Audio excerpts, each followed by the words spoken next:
Deshaun Watson has a term in his contract that for the next half decade, they need his express approval in writing to have his contract traded to another team. However, he may ask for it, and it doesn't appear that he's very pleased with the way things are headed right now in New England. So let's walk through the possibility that you say isn't going to happen with Houston saying they're going to trade him. But what about the idea that Watson can force things? We've already seen how Houston is front row seat with James Harden and Russell Westbrook. What about Watson pulling a similar maneuver? John? Well, first of all, Watson's personality, and I've covered him since the day he was drafted, is nothing like James Harden. Watson is a good kid. He doesn't try to tell them who to hire, what players to bring in and what players to trade. In March, let's go back to March when you talked to me. Hopkins had been traded. All these national reports were Watson was going to demand a trade or try out his contract. And I remember one said he'd be playing with the Patriots in another year. And I told you that's all hogwash. And it was, and it is. He's not going anywhere. So he's going to sit out and miss millions and millions of dollars? Of course he's not. He's never met Caserio. He doesn't know who the head coach is going to be, so he already wants out. Give me a break. That's not who Deshaun Watson is.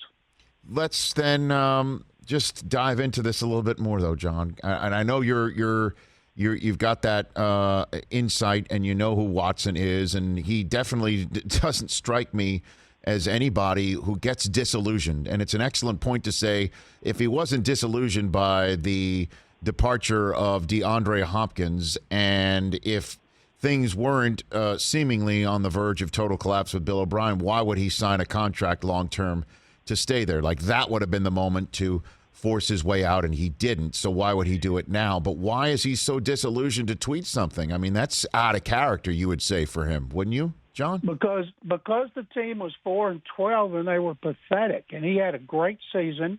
Without Hopkins, he had the best season of his career in every statistic, but they had no running game. Their defense was awful. Their run defense was horrific. They couldn't cover anything, and their defense has got to be overhauled. They don't need receivers, tight ends, and he's frustrated just like everybody was, and he put it out there on Twitter, and he told us in a Zoom call the last day what he didn't like and what he was hoping to get, and he ended it with, "I just want a Lombardi trophy." And like I said, Nick Caserio can tell him how to do it, and he'll say, "We had Tom Brady, we got you, we're building from there." And I'll guarantee you, after he talks to Caserio, he's going to feel a whole lot better. Okay, then there's a few more here I got for you. John McClain on the Rich Eisen Show. What about the idea that Caserio is going to sit down, and he already has? I'm sure he's already been queried on this. Otherwise, he wouldn't have gotten the job if ownership didn't hear the answer that they like to hear.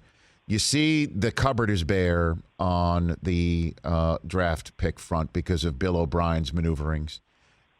The one guy you could trade that could absolutely get it all back right now would be to trade Deshaun Watson. You don't think that eventually, if Watson is disillusioned, isn't returning calls, isn't happy right now, that they could come to some sort of determination, maybe, just maybe, the PR hit will be worth restocking the cupboard and starting from scratch with a new coach and new general manager? John McClain, I'll give you the floor on that. Absolutely not. No chance in hell they do something like that. You can trust me on, Rich. There's no way Deshaun Watson gets traded. As I said yesterday, I got a better chance of being the next head coach than Watson does of being traded. And this is the second year in a row this has happened, and it didn't happen, and it's not going to happen. They don't have their first and second round picks. They got 8 picks starting in the third round. They got salary cap issues. That'll be up to Nick Caserio to work that out. And they know they're not going to win the division. They just won it 4 times in 5 years. This time last year, they were preparing for a playoff victory over Buffalo. Buffalo's now trying to get to the penthouse there. Texans are in the outhouse, but there's no way Watson gets traded, no matter how many people try to figure out a way that he could be. Hey, you watched all the way to the end. Thanks for that. Watch more right here.